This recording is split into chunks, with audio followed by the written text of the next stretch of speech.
this is just a wonderful way, for me at least, of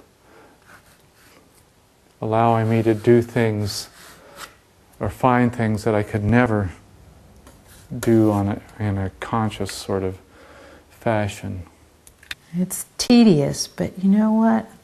I don't mind. I really love. I can spend all afternoon or evening just working on these small things.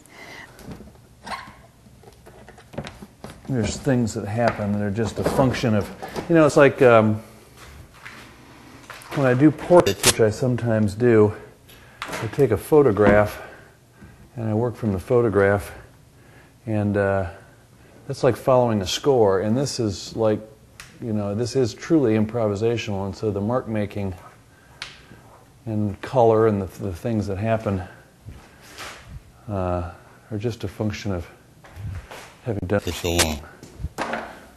My goal here is not just trying to, to paint for the sake of painting. What I want people to do is that I want them, when they look at a painting, the first thing they see, of course, is the whole composition.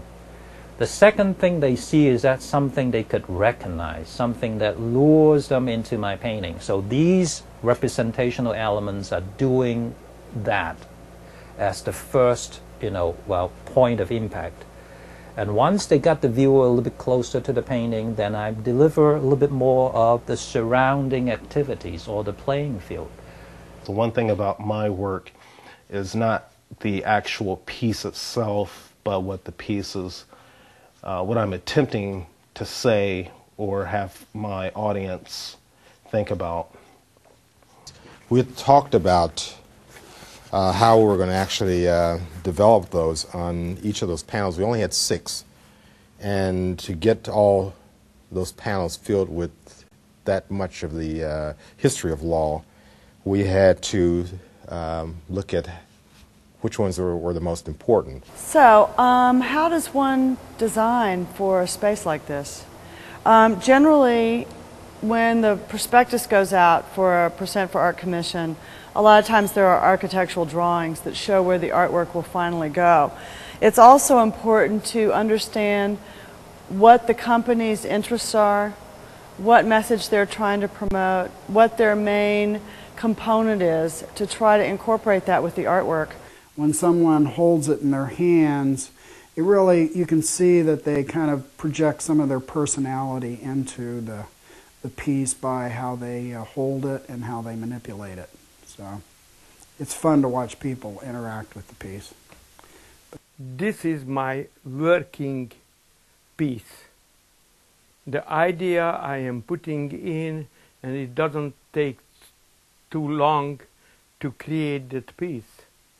Only the important is, if I wouldn't have this little model, I wouldn't make it able to do it in a large scale. A small bronze vessel that is, you can see that it's, it has a kind of an organic form, but it's also a very precise form. It's the curves and the lines are very precise. It's highly polished, and so that to achieve that takes a special kind of wax. Something like this piece here that we looked at to begin with is you see the surfaces are crinkled and rippled, and so that takes a different wax again to achieve that effect. Here's another example of something you can do with glass that doesn't require all the skill of blowing.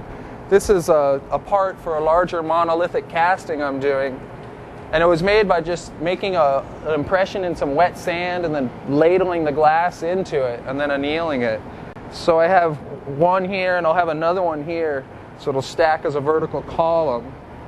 And then I have these other ones that'll end up stacking on top of it, and I'll have this giant monolithic piece. So you can make much more architectural pieces, much more sculptural pieces, without even the blowing process. And this is a really nice way to work with glass, because if you can make a mold, you can fill it with glass.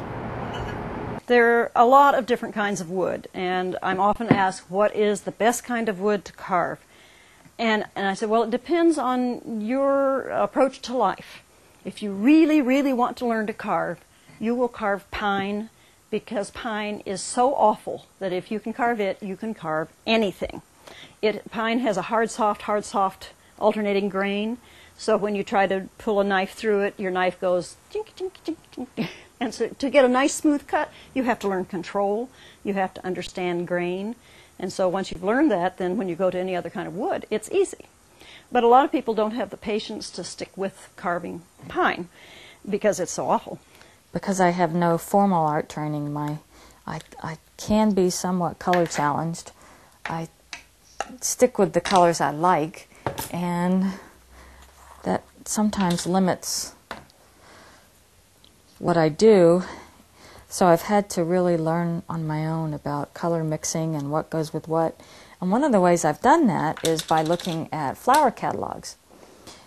Flowers have, no taste as far as the colors they use, and produce really wonderful results, as you know.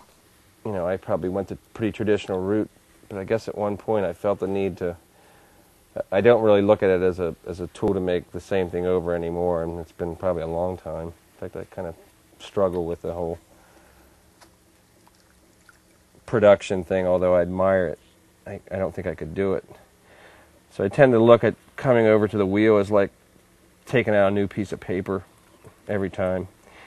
Even though in the case of this work and a lot of work I do drawings, when I still come to the wheel, I still feel like it's something totally different.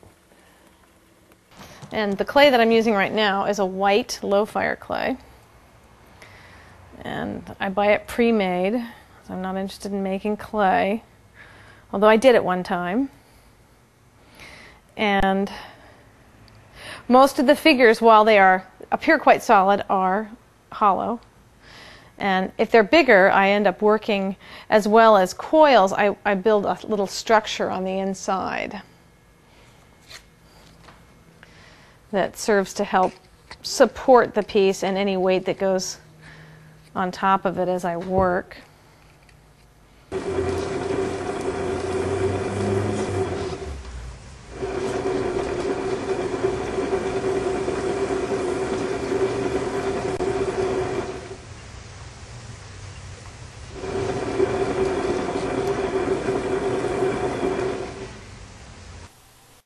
Which you will then pull away from the bowl and tuck under,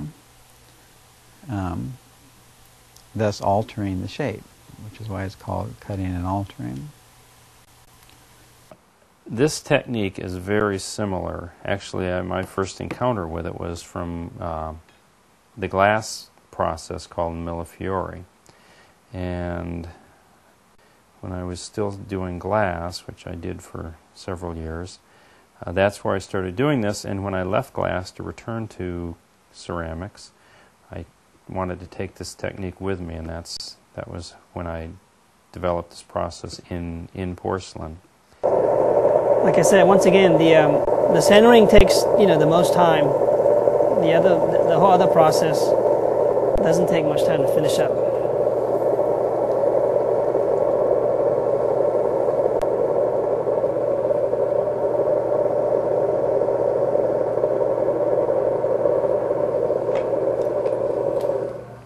Okay. Run the wire through.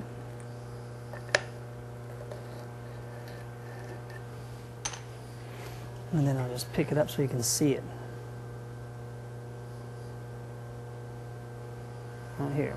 I'm taking a technique that was taught to me and trying to add my own personal flair, and that's, as artists, all we can ever do.